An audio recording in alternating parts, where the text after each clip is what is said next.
Hola, pues buenos días a todos en este cuarto día. Nos da mucho gusto que ya se hayan sumado más participantes. Es un día nublado, sin embargo, estoy segura que con la energía de Fede 15 años que hoy nos acompaña en esta primer conferencia, vamos a podernos sentir muy energizados y con muchas ganas de verdad reinventar nuestras organizaciones. Fede, te doy la bienvenida y déjame presentarte muy rápido. Fede es fundador de Gen M, también de Materia Mist y del Future Thinking Center. Por naturaleza, Fede es creador, innovador, impulsador, estratega y sin duda alguna su especialidad es liderazgo político, empresarial y social. Fede, no quiero quitarte tiempo porque estoy segura que escucharte va a ser un gozo para todos los que hoy estamos aquí. Muchas gracias por acompañarnos en este foro. No, muchísimas gracias, Violeta, y a todo el equipo por hacer este esfuerzo para aprender, para expandir nuestra mente, para escuchar sobre varios temas que nos pueden nutrir como personas, como empresas, como pymes, como instituciones, para poder, pues ahora sí que todos juntos salir de esto, era algo inesperado para todos, pero que a fin del día nos ayudó a hacer muchas reflexiones. Hicimos reflexiones en lo personal, hicimos reflexiones en lo familiar, hicimos reflexiones con nuestros equipos de trabajo. Sin duda ha sido un parteaguas en la vida de todos, y con todos nuestros clientes con los que he trabajado a lo largo de mi carrera. Básicamente siempre inicio, ¿no?, preguntándoles cómo llegan. Y es importante entender el cómo llegamos hoy, ¿no?, a esta crisis, a esta pues crisis en muchos sentidos, de salud, económica, posiblemente social, inclusive obviamente política. Y es importante voltear a ver y que ustedes vean cómo llegan a esta crisis, cómo estamos llegando y que hagan esa reflexión. ¿Estamos en el lugar en donde queremos estar? ¿Estamos en el trabajo que queremos estar? ¿Tenemos la empresa que queremos? ¿Estamos con las personas que realmente queremos? ¿Tenemos el estilo de vida que queremos? Y obviamente aquí se van a desprender muchas más reflexiones, pero a fin del día, algo importante es que hoy todos tenemos que rediseñarnos. Y eso es algo que desde Europa, Estados Unidos, América Latina, Asia, esto es como un reset para todos. Y sabemos que hoy no va a triunfar en los próximos años el que más experiencia tenga, o el que más recursos tenga, o el que tenga una empresa de muchos años. Aquí realmente los que van a lograr evolucionar como empresarios, como pymes, van a ser justamente aquellos que logren adaptarse rápidamente. Y para adaptarse rápidamente, pues tenemos que rediseñar nuestra vida, tenemos que rediseñar nuestros procesos, rediseñar posiblemente inclusive nuestros productos, nuestros servicios, ¿no? Rediseñar justamente también nuestros objetivos. Entonces, prácticamente, a mí lo que me gustaría platicarles es cómo estamos como país, cómo estamos como sociedad, cómo estamos como mundo. Cuando me invitaron a platicar de eh, en esta hora, estuve primero pensando en, bueno, les voy a dar herramientas de negociación, o herramientas de emprendimiento, o herramientas de persuasión, o herramientas de comunicación para las pymes. Pero creo que a fin del día sabemos que podemos acceder a estas herramientas que están en Internet, que las tienen nuestros compañeros, que ya las conocemos, a veces no las aplicamos tal cual, ¿no? Que tiene que ver pues con hacer un Customer Journey, un Canvas, ver cuál es tu propuesta de valor, etcétera, etcétera, etcétera, etcétera. Y hoy me gustaría profundizar mucho más con ustedes y darles una experiencia de unos 50 minutos para que me acompañen a hacer algunos viajes que tengo previstos para ustedes. Primero, vamos a hacer un viaje a través de la histografía de México para entender por qué hoy estamos así, porque muchas veces todos los que estamos aquí nos desesperamos, nos jalamos los pelos, miren, esto no es de gratis, ¿no? Pero básicamente es entender por cómo llegamos ahorita. Después vamos a ir a entender el futuro y después vamos a ir a ver qué es lo que nosotros podemos hacer desde nuestras trincheras, que son las pymes. Entonces, vamos a empezar con esta presentación. Permítanme un segundo para ponerla. Ahí va. Listo. Bueno, pues prácticamente como bien me presentaba mi compañera Violeta, pues prácticamente yo tengo una organización que se llama GENEME, que es una organización social de jóvenes de 20 a 40 años, en donde lo que buscamos es impulsar la evolución de la idiosincrasia de los mexicanos. Creemos que ese es nuestro objetivo. Tenemos 5 valores: ser puntuales, no poner pretextos, cumplir tus compromisos, cero corrupción y nunca un mexicano en contra de otro mexicano. Entonces, prácticamente eso es GENEME. Lo primero que me gustaría preguntarles es, ¿dónde podemos encontrar al primer mexicano? Si queremos analizar cómo está el contexto hoy, porque a fin del día, aunque tengamos el mejor producto en nuestra pyme o nuestro mejor servicio, si no entendemos el contexto, si no entendemos en dónde estamos parados y hacia dónde vamos, pues va a ser bien difícil, ¿no?, que podamos generar una buena propuesta de valor, porque a fin del día siempre hay que considerar este contexto. Y para entender el contexto de México, me voy a ir y quiero que me ayuden justamente a pensar en dónde encontramos al primer mexicano. Y voy a hacer un viaje muy rápido por la historiografía de este país. Va a ser en momentos claves de este país para ver en dónde podemos encontrar a ese primer mexicano, a esa primera mexicana que se puede poner la playera de la selección mexicana y gritar ¡Viva México! ¿Ustedes creen que el primer mexicano sería ese Homo sapiens hace 17,000 años que iba llegando ahí a la Sierra Tarahumara de Chihuahua? Pues no, obviamente esa persona no sabía ni siquiera en dónde estaba. Esos primeros Homo sapiens, ¿no?, en la Gran Sierra, pues todavía no sabían ni en dónde estaban. Voy a avanzar en el tiempo y me voy a 1325 con la Gran Tenochtitlán. ¿Ustedes creen que en la Gran Tenochtitlán nosotros ya sabíamos, ya nos sentíamos mexicanos? Pues no, posiblemente nos sentíamos otra cosa, pero no nos sentíamos mexicanos. Entonces voy a avanzar en el tiempo y me voy a ir al año de la conquista, 1519, cuando llega Hernán Cortés al Valle de Anahuac. ¿Creen que ahí nosotros ya nos sentíamos mexicanos? Pues no, todavía no. Inclusive en 1521, cuando cae la Gran Tenochtitlán, pues no, todavía no nos sentíamos mexicanos. ¿Es posible que en 1535, ya con la fundación de la Nueva España, ya podríamos gritar todos juntos ¡Viva México? Pues no, todavía no podríamos gritar ¡Viva México! Podríamos gritar ¡Viva la Nueva España!, pero no ¡Viva México! Entonces, bueno, ya vimos que no fue con el primer Homo sapiens, ya vimos que no fue la Gran Tenochtitlán, ya vimos que no fue la conquista, ya vimos que no fue la Nueva España. Entonces me voy a ir hasta la independencia. ¿Les parece? Vamos a dar un salto más o menos de 300 años y me voy a ir hasta 1810. ¿Ustedes creen que en la independencia en 1810 ya podíamos gritar ¡Viva México!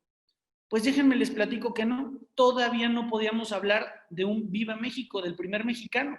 De hecho, cuando le preguntan al padre Miguel Hidalgo, padre Miguel Hidalgo, ¿qué hizo? ¿Saben qué dijo el padre Miguel Hidalgo? No sé, todo fue un frenesí.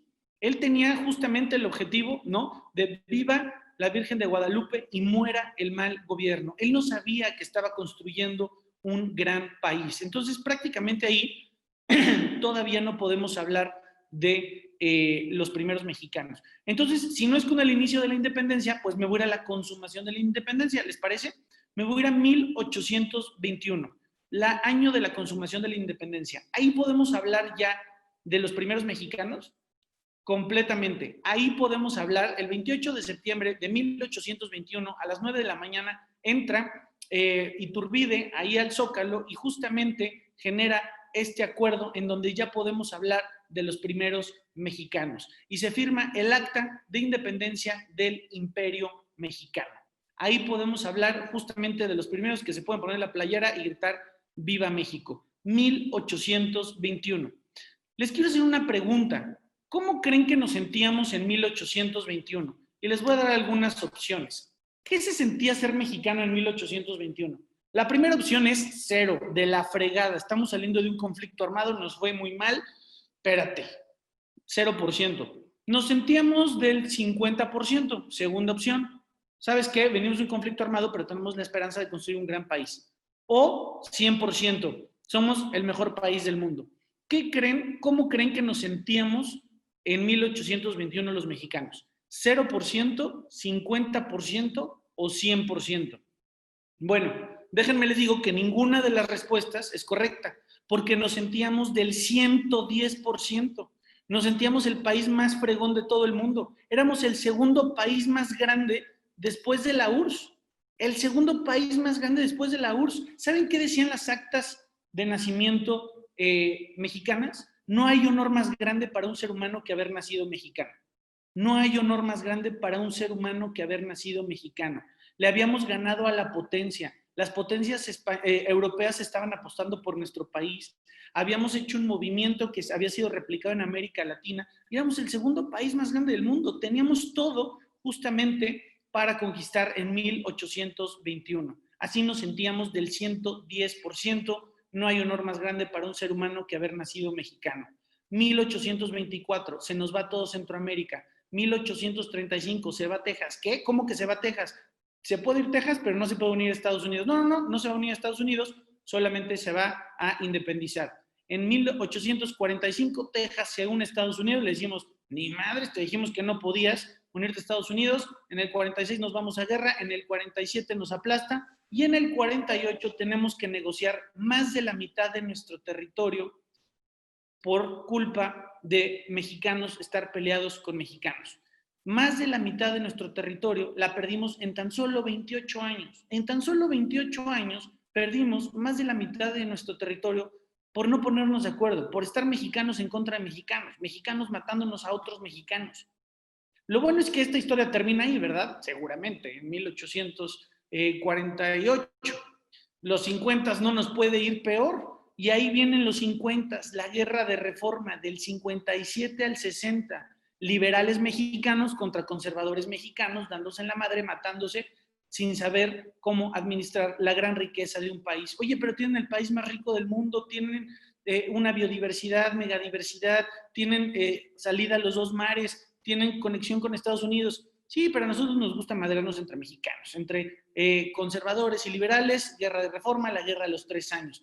No friegues. En el 62 llegan los franceses, prácticamente los españoles y los ingleses nos dicen, ¿sabes qué? Nosotros tenemos otras broncas, ya no les vamos a cobrar, pero los franceses dicen, pues, ¿qué creen? A mí sí me van a pagar, y llegan en el 62 hasta el 67, ¿no? El Segundo Imperio, en donde se fusila a Maximiliano aquí en Querétaro, en el Cerro de las Campanas. Cuando Juárez decide fusilar a Maximiliano, él sabía que Maximiliano era un buen hombre, de hecho ambos masones le dijeron a Juárez, Juárez, un masón no puede matar a otro masón, no puedes, y prácticamente la respuesta de Juárez es, no estoy matando al hombre, estoy matando la idea de un imperio en México. Y entonces, bueno, conocemos el desenlace del fusilamiento de Maximiliano, y en el 72, ahí vamos subiendo un poquito nuestra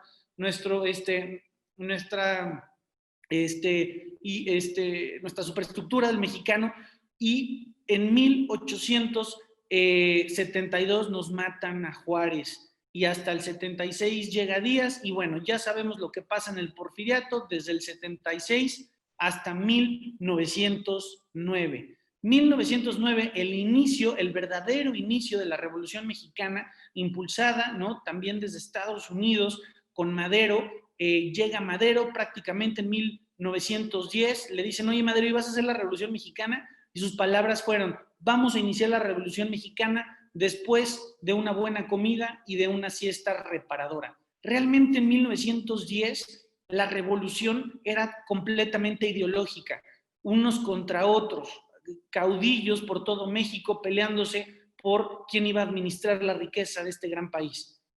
La verdadera Revolución Mexicana inicia en 1913, cuando se va Porfirio Díaz exiliado, ahí sí, ¿no? Y que dice su famosa frase, ¿no? Soltaron al tigre. ¿Por qué? Porque, damas y caballeros, solamente para recordarles, matamos al 10% de nuestra población. Éramos aproximadamente 17 millones de mexicanos en 1910.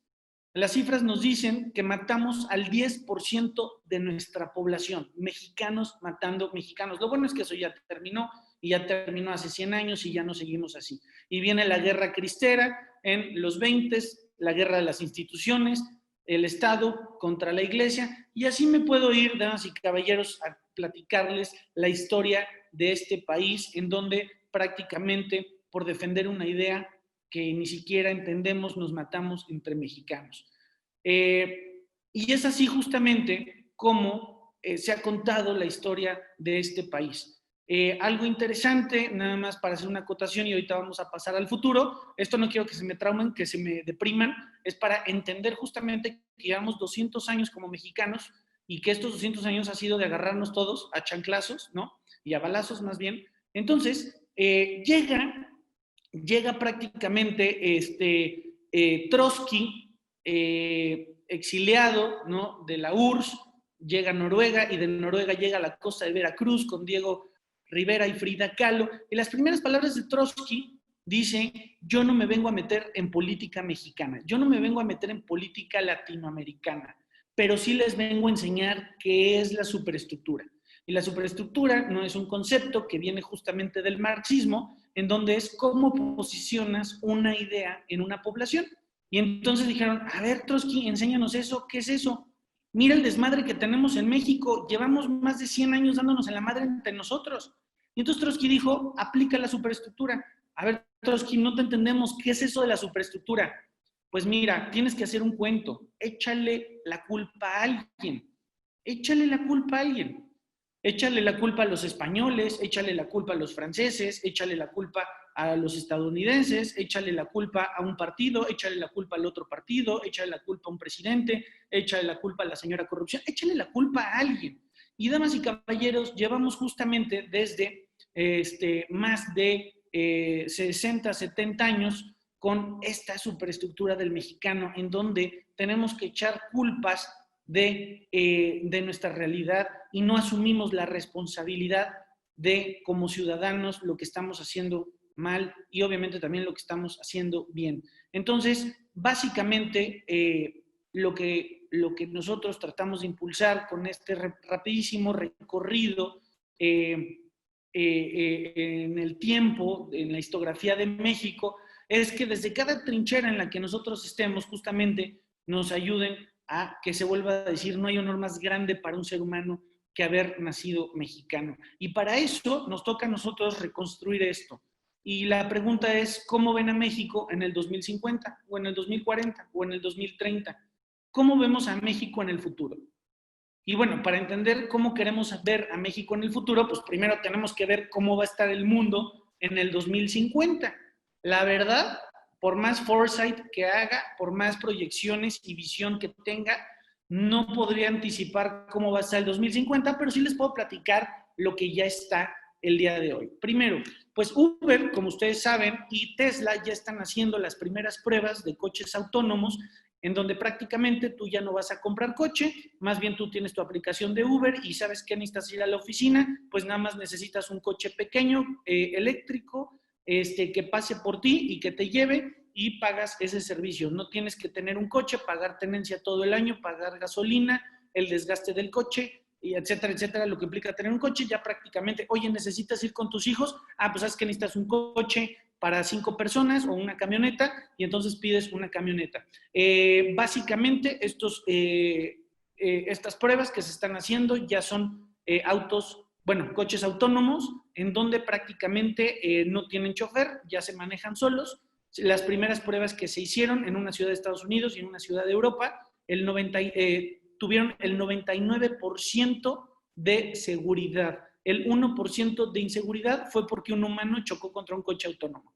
Entonces, vean justamente cómo está evolucionando. Me tocó dar una conferencia en Aguascalientes y me decían: Federico, ¿cómo ves a los emprendedores de Aguascalientes? Y les digo: pues obviamente los veo muy bien porque son amigos y los conozco, pero tienen ya que estar migrando la industria automotriz de las industrias de autopartes a las industrias de sensores, a las industrias de, evidentemente, drones, a las industrias de paneles eléctricos para autos, y ya no estar enfocándonos, ¿no?, en refacciones, porque obviamente la demanda de los autos va a disminuir de una manera impresionante. Serán estas empresas que muevan a las personas, y esto ya está. No les estoy hablando del 2050, les estoy hablando de que ya se hicieron las primeras pruebas. Lo segundo, el tema de la nanotecnología. Seguramente, posiblemente algunos de ustedes sepan más de este tema. Para mí es impresionante. En el último evento de Singularity University salieron 2 doctores, inclusive también Peter Diamandis, hablando de que ya estaban en las últimas pruebas de medicamento basado en nanotecnología, en donde ya podían tener a un humano viviendo 130 años con una excelente calidad de vida. Evidentemente, esto pues no tiene que ver, ¿no? Mi mamá la otra vez me decía, ay, es que estoy muy vieja. Le dije, no, man, el tema no es que estemos viejos, el tema es que estemos pobres, porque esta nanotecnología, pues evidentemente, lo que hace es que entren estos nanorobots a hacer una regeneración de células, hacer una regeneración pues de músculos, etcétera, etcétera. Yo no soy experto en este tema, pero esto ya está sucediendo, ya está en patente y obviamente estos compadres pues van por muchísimo más, ¿no? Aumentar el tema de la vida del ser humano. Recuerden que hace unos siglos el ser humano vivía 30 años, 40 años, 50 años. Hoy ya los promedios de vida están en 70, 80 años. Y bueno, esta medicina lo que está buscando es llegar con una buena calidad de vida a los 130 años. Tenemos esta parte, obviamente, el tema financiero, que bueno, sabemos que ya el tema de los bancos está a punto de desaparecer, así como han desaparecido otras grandes industrias que las sabemos y que pues ya no las voy a repetir, pero básicamente sabemos que hoy todo el tema de la evolución en el tema financiero pues tiene que ver con, pues obviamente por un impulso en cuestión de China, en el tema de las criptomonedas y también de cómo los bancos van a estar haciendo ya todas sus transacciones en línea. A mí me contactó un banco que pues obviamente no puedo mencionar aquí, pero me dijeron, a ver, Rico, necesitamos que nos ayudes a explicar por qué vamos a ser el primer banco que vamos a dejar de ser banco. Necesito decirle a toda mi gente interna y externa ese tema. Entonces, bueno, básicamente sabemos qué va a suceder con esto. Esta foto es maravillosa porque podría representar el futuro, pero representa el pasado. Fíjense, esta foto la conseguí en el año pasado, en noviembre del año pasado, y era una foto en donde era una pyme, un negocio, un emprendimiento en San Francisco, en donde prácticamente tú te conectas en tu computadora y estos como tipo iPads, robots, ¿no? Un señor podía estar en Cancún, la otra señora en Nueva York, el otro en Shanghai, y en un cuarto se conectaban los tres robots y tú podías estar viendo a través de tu computadora los otros robots. O sea, imagínense que esto era el futuro hace un año y hoy, bueno, o sea, parece del siglo pasado, ¿no? Hoy estamos aquí todos conectados de diferentes lugares en México, posiblemente en el mundo, y prácticamente pues tenemos una nueva tecnología. Entonces, fíjense cómo esto ya quedó obsoleto. El tema de guardar información, prácticamente ya los gobiernos y las grandes empresas están haciendo todas sus operaciones de seguridad basadas en el ADN, que también es una locura, al que le interese, búsquelo, es impresionante. Ya vinieron los expertos a nivel mundial a México y nos dijeron, compadres, a ustedes les fue muy bien con el petróleo y ahora no sabemos por qué les volvió a ir bien con el tema solar. Ya enfóquense en la energía solar, México es potencia en la energía solar, dejen de andar inventando, focus, no solamente pongan grandes parques con paneles asiáticos hechos en Asia, sino métanse a desarrollar y a investigar y a generar, ¿no?, la industria solar. Por otro lado, tenemos a Watson. Watson es maravilloso. Si todos nosotros pensamos, bueno, pues es que todo puede evolucionar en inteligencia artificial y en robótica y todo esto, decíamos, bueno, sí, todo menos los doctores, pues los doctores a fuerza van a necesitar un doctor. Bueno, pues les presento a Watson, un proyecto de IBM, que esta fue su primera fotografía, ¿no? En donde era como un cuarto, hoy ya es una laptop, como todo ha evolucionado. Y bueno, Watson es el primer doctor de inteligencia artificial. Básicamente lo que hace es leer 1000 libros por minuto, y no solamente es leerlos, sino procesarlos y dar respuestas. Se ha comprobado que Watson ha logrado disminuir el tema del cáncer en un porcentaje altísimo, en donde prácticamente lo que tú llegas con tu doctor, no significa que ya no vayan a existir los doctores, llegas con tu doctor, llegas con tus estudios, metes tus estudios a Watson, y Watson te dice precisamente qué es lo que necesitas. Y esto parecería absurdo, ¿no? Pero fíjense cómo nosotros vamos a un doctor y te dice, yo creo que tal. Bueno, vas, te tomas el medicamento y no funciona, y entonces sale la tía y te dice, deberías de checar una segunda opción. Tienes razón, tía. Y vas a una segunda opción. Bueno, hay gente que llega a terceras, cuartas, quintas opciones buscando, ¿no?, una solución médica, y aquí prácticamente es, metes tus estudios y te dan estos resultados. Por otro lado, tenemos SpaceX, esta compañía que tiene que ver, impulsada por Elon Musk, en donde, bueno, Elon Musk tiene distintos temas, pero la voy a explicar rápido. Yo sé que aquí hay gente mucho más brillante para explicar este tema, pero para los que no lo entendemos muy bien, básicamente la voy a explicar como si fuera una Coca-Cola, ¿no?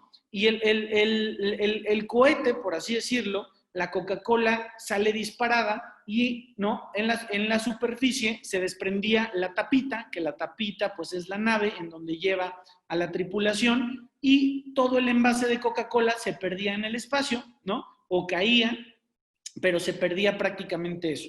Entonces, ¿qué fue la propuesta de SpaceX? Pues básicamente en un pensamiento de casi de reciclaje. ¿Para qué? Para bajar costos.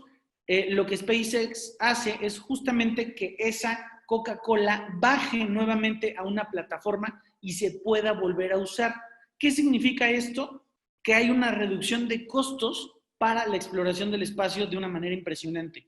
Y esto lo podemos ver como un paralelismo, prácticamente decir, antes ir a Europa te costaba 80,000 pesos un boleto de avión y ahora te cuesta 10,000 pesos. Bueno, pues eso va a generar mucho más tránsito, mucho más comercio, mucho más oportunidades, mucho más vinculación, mucho más turismo. Entonces, el bajar los costos de una industria evidentemente genera nuevas oportunidades.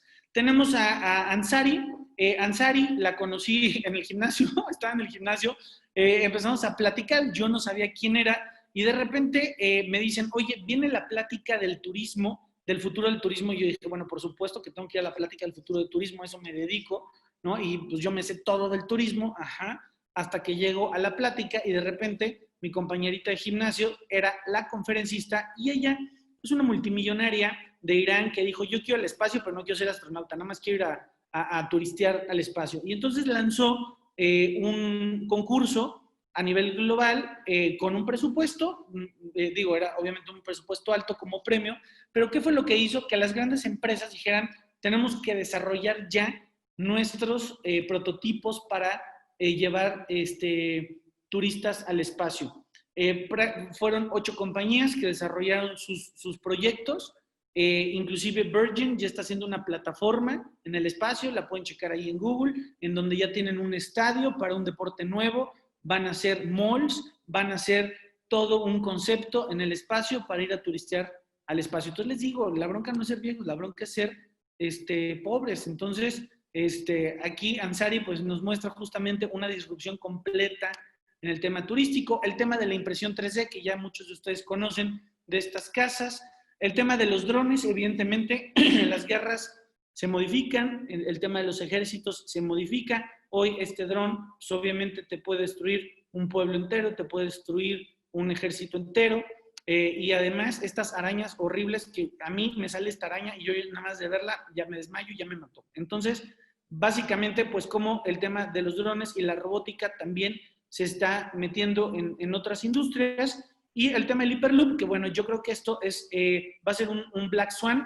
Un Black Swan, es importantísimo que platiquemos de los Black Swans. Un Black Swan prácticamente es una disrupción en la humanidad. Hoy el COVID fue un Black Swan. Un Black Swan fue descubrir América. Hubo un antes y un después de descubrir América. El COVID es prácticamente un Black Swan. Perdón, el Internet fue un Black Swan. El Hyperloop creo que será un Black Swan. Es prácticamente conectar, por ejemplo, Ciudad de México y Querétaro en 15 minutos. Es conectar, me parece que es Los Ángeles, Nueva York a 1 hora 15 minutos. Entonces, prácticamente, si hoy te echas 2 horas en ir de tu casa, ¿no?, al trabajo, y puedes hacer 15 minutos de Querétaro allá, y ahora si le sumas el tema de los coches autónomos, disminuyes el tema de la contaminación. Entonces, viene un futuro, ¿no?, con ideas brillantes. Pero bueno, a fin del día necesitamos ya hablamos justamente de la depresión de 200 años de México, que nos hemos dado en la madre entre nosotros. Ya estamos hablando ni siquiera del futuro, les estoy hablando del presente, de lo que ya se está haciendo, de lo que ya se está trabajando. Y obviamente lo que nosotros buscamos es, bueno, ¿quiénes nos tenemos que poner las pilas en México justamente para generar estos grandes cambios, estas grandes transformaciones? Y para eso quiero platicarles de un concepto que se llama el contrafactualismo. Yo me considero un contrafactualista y los contrafactualistas somos personas bien necias, somos bien berrinchudos y somos obstinados porque los contrafactualistas estudiamos el qué hubiera pasado si. Así como lo escuchan, estamos de repente un día decimos, ¿qué hubiera pasado si tal? ¿Qué hubiera pasado si hubiera sucedido esto en lugar de esto? ¿Qué hubiera pasado? Estudiamos los hechos que pudieron haber ocurrido, pero que jamás ocurrieron. Eso se dedican los contrafactualistas. Y entonces van a decir, bueno, Federico, 15 años, pues ya estás loco, ya te chiflaste. Pero básicamente lo que quiero es llegar a este punto. Si yo les dijera, oigan, ¿qué hubiera pasado si Cristóbal Colón se muere a los 4 años? ¿Se hubiera descubierto América? Y posiblemente algunos de ustedes me hubieran dicho, sí, no sé, a ver, espérate, ando dormido todavía, hace frío, espérame, déjame voy por el café. A ver, ¿América se hubiera descubierto si Cristóbal Colón se muere ahogado ahí en el puerto de Palos a los 4 años? Sí, no. Federico, por supuesto que América se iba a descubrir. América a fuerza se iba a descubrir. Con Colón o con los hermanos Pinzón o con otros marineros de otro país o en otra época, pero América se iba a descubrir. Ok, perfecto. Oye, y si yo les dijera, bueno, si Miguel Hidalgo va caminando así, ¿no? Y de repente le pasan 40 caballos encima y lo matan cuando tiene 2 años, bueno, 3 años, ¿se hubiera independizado México? Federico, claro, México se iba a independizar, eso era inevitable que México se independizara. Si no era Miguel Hidalgo, iba a ser Doña Josefa o iba a ser Morelos, pero de que México se iba a independizar, México se iba a independizar. Posiblemente 10 años tarde, 5 años tarde, con otras personas distintas, pero de que México se iba a independizar, eso no hay duda. Ok, bueno, ya estoy entendiendo. Entonces, posiblemente si hablamos de que si a Luis Pasteur le hubiera mordido un perro y hubiera muerto de rabia a los 4 años, no se hubiera descubierto la pasteurización. Ay, Federico, eres necio. Te estamos diciendo que la pasteurización iba a ocurrir, iba a ser posiblemente Luis Pasteur o iba a ser alguien más, posiblemente una mujer, posiblemente un joven, posiblemente de otra nacionalidad, pero de que alguien iba a descubrir la pasteurización, alguien la iba a descubrir. ¿Estamos de acuerdo? El llegar a América, el llegar a la Luna, el haber hecho la independencia de México o el haber hecho la pasteurización iba a suceder. ¿Estamos de acuerdo? Sí. Ok, entonces lo que ustedes me están diciendo es que hay hechos predeterminados, hay hechos que van a ocurrir. Esos hechos van a suceder. No importa si Cristóbal Colón, si Luis Pasteur o posiblemente si Miguel Hidalgo lo hayan hecho. Aquí nosotros sabemos que lo importante es que hay hechos que van a ocurrir, no importa qué mujeres o qué hombres sean los que estén en ese momento, aquí lo importante son los hechos. ¿Estamos de acuerdo? Bueno, esa es la primera línea de pensamiento. La segunda línea de pensamiento, entonces, pues ya nos podemos ir todos a nuestra casa porque ya descubrimos que los hechos es lo importante, entonces, pues bueno, hay que dejar que pasen los hechos. Bueno, me gustaría, antes de que ya nos vayamos todos, pensar en otra posibilidad. ¿Qué hubiera pasado si a Beethoven le cae un piano en la cabeza cuando tiene 3 años de edad? ¿Hoy tendríamos la novena sinfonía? Ah, caray. No, pues no, la novena sinfonía no la tendríamos, pero posiblemente tendríamos la novena del reggaetón, posiblemente hecha por Juan López, ¿no? O posiblemente tendríamos la sinfonía de la primavera o la sinfonía del vaso de Starbucks, ¿no? Ah, o sea, ¿cómo? Me estás diciendo que entonces si Beethoven se muere a los 3 años, hoy no tendríamos la novena sinfonía. No, podríamos tener otra, pero no la novena. Ah, ok, ya entendí.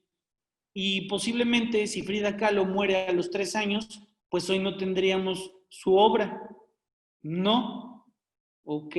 Federico, pero es que tú me estás hablando de cuestiones artísticas, me estás hablando de cuestiones, ¿no? De una interpretación artística. Ok. Bueno, a ver, entonces posiblemente si a Mark Zuckerberg a los 4 años le da viruela negra y se muere, ¿hoy tendríamos Facebook? Pues posiblemente tendríamos otra cosa, posiblemente se llama Caralibro que hizo Juanita López, pero Facebook no tendríamos si se hubiera muerto Mark Zuckerberg a los 4 años. Oye, ¿y si Mark Zuckerberg le hubiera pegado la viruela negra a Jack Dorsey, creador de Twitter, hoy tendríamos Twitter? Bueno, pues posiblemente tendríamos otra cosa, Snapchat, o tendríamos, ¿no? Otra aplicación, pero no tendríamos Twitter, ¿ok? ¿Y sin Twitter hoy el mundo sería lo mismo? Sin Twitter posiblemente hubiera ganado el presidente de Estados Unidos, sin Twitter posiblemente se hubiera transformado la comunicación y la política en el mundo.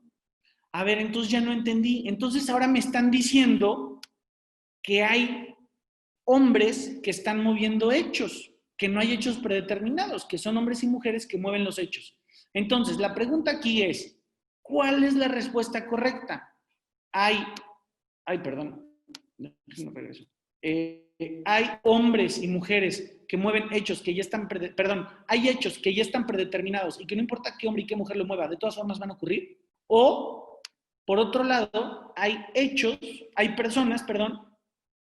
hombres y mujeres que mueven los hechos y transforman realidades. ¿Cuál creen que sea la correcta? Pues evidentemente es la segunda.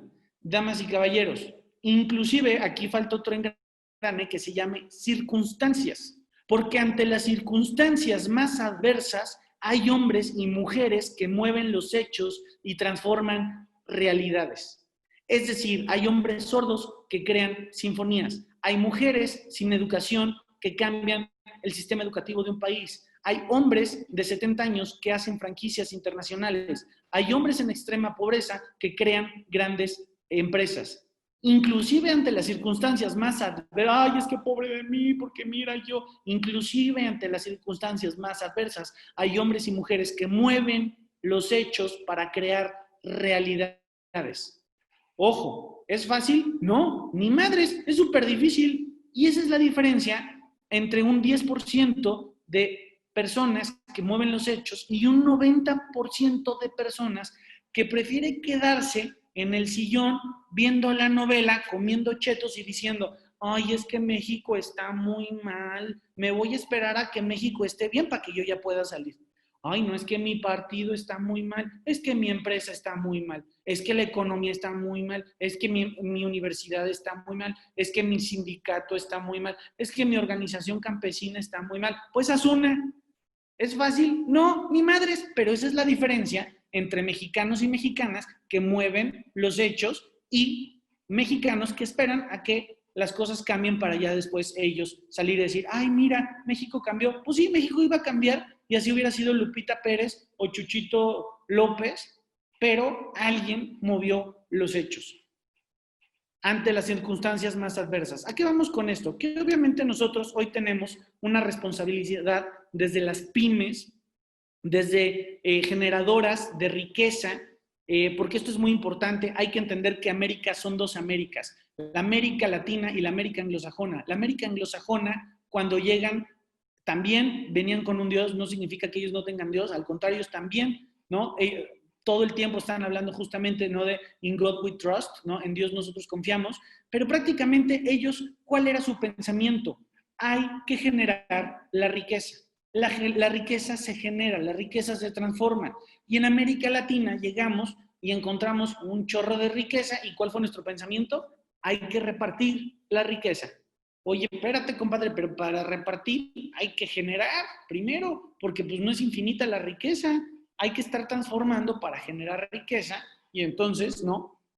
Pero ese es básicamente el pensamiento latinoamericano y el pensamiento anglosajón. Bueno, para entrar ya en la última parte de esta conferencia, que no sé cuánto llevo, bueno, vamos viendo el tiempo. Básicamente yo les quiero recomendar que en este rediseño que están haciendo ustedes como empresarios, como pequeños empresarios o parte de una pyme, lo que yo les recomiendo es básicamente que sigan esta filosofía que a mí me apasiona, me encanta y trato de practicarla siempre. El Ikigai es una filosofía japonesa, ¿no? Básicamente hay un libro muy bueno que se llama Ikigai, en donde le explica mejor que yo, pero básicamente son 4 cosas. Es llegar a un punto de tu vida en donde tú hagas lo que amas. ¿Qué es lo que amas hacer? Que te puedes despertar todas las mañanas y decir, esto es lo que amo hacer. 2, que también seas bueno, porque posiblemente a mí me encanta cantar, pero canto de la fregada. Ajá. Entonces, ¿qué amas hacer? Y 2, ¿en qué eres bueno? ¿Qué eres así, el mejor haciéndolo?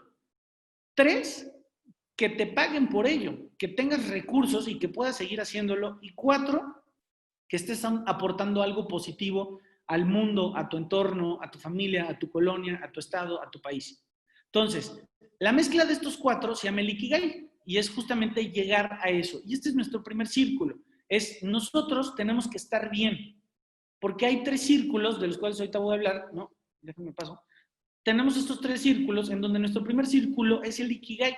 Nosotros tenemos que tener este equilibrio en estar desarrollando lo que amamos, que somos buenos, que nos pagan y que además estamos aportando. Si solamente hacemos lo que amamos con lo que somos buenos, pues es la pasión. Si nada más hacemos lo bueno y nos pagan por ello, pues es nuestra profesión. Si nos pagan por algo que estamos ayudando al mundo, es una vocación. Y si amamos hacer y estamos ayudando al mundo, es una misión. Pero prácticamente el mezclar estos 4 elementos nos da ese Ikigai. Entonces, es importante entender esta parte de los 3 círculos, porque hay veces que es importante entender que somos primero nosotros, luego nuestro entorno y luego el mundo. Hay veces que hay gente que se dedica a salvar al mundo y ellos están hechos una piltrafa. O también tenemos a la mamá que busca que toda la familia esté bien y ella está mal. O hay veces que nosotros estamos súper bien, pero nos vale madres nuestra familia, nuestro equipo de trabajo y el mundo. Entonces, estos 3 círculos, ¿no? Es importante entenderlos. Aquí tenemos el segundo círculo, que es nuestro ecosistema. Y aquí vamos a hablar un poco de las pymes. Esta es un puente en Indonesia en donde estos chicos van todos los días a cruzar este puente, ¿no? A pasar de un lado al otro para ir a la escuela. Evidentemente es una imagen pues desgarradora, pero también que inspira, ¿no? Al mismo tiempo. Y aquí la pregunta que yo les hago es, ¿tendríamos que ir nosotros a construir el puente a estos chicos? Pero por supuesto que no, al menos que ustedes sean de ese pueblo de Indonesia. Damas y caballeros, ustedes tienen que construir los pueblos de su pyme. Los puentes, ya me chiflé, los puentes de su pyme, los puentes de su ecosistema, los puentes de su industria, los puentes de su ciudad. Esos son los puentes que tenemos que construir nosotros. Y tenemos que enfocarnos. Y pasamos 100 veces por un tope o pasamos 100 veces por un hoyo. Hay una persona que mueve los hechos, que es esa persona que agarra el teléfono y habla al municipio y reporta un bache. Y hay una persona que agarra y dice, ¿sabes qué? No, yo no me presto a la corrupción. Y hay otra persona que agarra y dice, ¿sabes qué? Voy a reportar esto. ¿Sabes qué? Voy a crear esto, voy a generar esto, voy a innovar esto. Y es construir esos puentes dentro de nuestros ecosistemas. No tenemos que ir a construir el puente de Indonesia.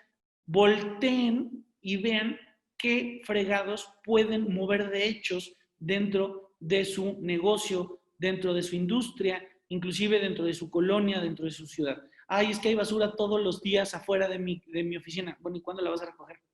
No es que yo no la tiré. Ah, pues bueno, entonces, espere, va a llegar alguien en algún momento que la va a recoger. Pues agarra y mueve un hecho y que tu colonia sea más limpia. O ve y pon el letrero, no se tira aquí la basura. Y bueno, obviamente el mundo, ¿no? Que aquí tenemos que es el tercer círculo. Y bueno, básicamente termino con esta diapositiva y no quiero que crean que yo doy pláticas inspiracionales, porque luego me dicen, oye, das charlas inspiracionales. No, ni de desarrollo humano, ni de esto. Me encanta, lo amo, lo adoro, todo eso, pero no es. Y esta frase podría parecer que yo doy pláticas motivacionales, ¿no? De la buena noticia es que hoy cualquier persona puede cambiar al mundo y puede ser tú, ¿no? Y esto sería, me imagino, no sé, como una conferencia de estas de Tony Robbins, así de, hoy cualquier persona puede cambiar al mundo y puede ser tú. Bueno, no va por ese sentido, va por otro sentido. Fíjense, ¿qué tenemos en esta imagen? ¿Quién cambiaba el mundo antes? ¿Quién cambiaba el mundo antes? Personas, más bien, hombres arriba de 50 años, de pelo blanco o pelones, europeos o norteamericanos. Ellos cambiaban al mundo, ellos cambiaban la política, ellos cambiaban la educación, ellos cambiaban la ciencia, ellos cambiaban prácticamente todo, perdón. Entonces, este tema, y vean qué poderosa es la frase, hoy cualquier persona puede cambiar al mundo y puede ser tú. Hoy no importa si eres hombre, mujer, si tienes una preferencia sexual distinta, si no tienes religión, si eres de otra religión, no importa qué edad tienes, no importa, ¿no? Prácticamente en la condición en la que vives o las circunstancias, hoy prácticamente cualquier persona puede cambiar al mundo y puedes ser tú. Y definitivamente hoy México necesita muchísimo más personas que no se queden en el sillón a comer chetos y a ver la novela y estar criticando y estar señalando y estar echando culpas irresponsables, sino necesitamos más mexicanos que se pongan a actuar, que se pongan a crear, que se pongan a innovar, que se pongan a rediseñar nuestros proyectos, que problemas vamos a tener un chorro. ¿Es fácil mover los hechos? Es súper difícil mover los hechos, pero esa es la diferencia entre unas personas y otras personas.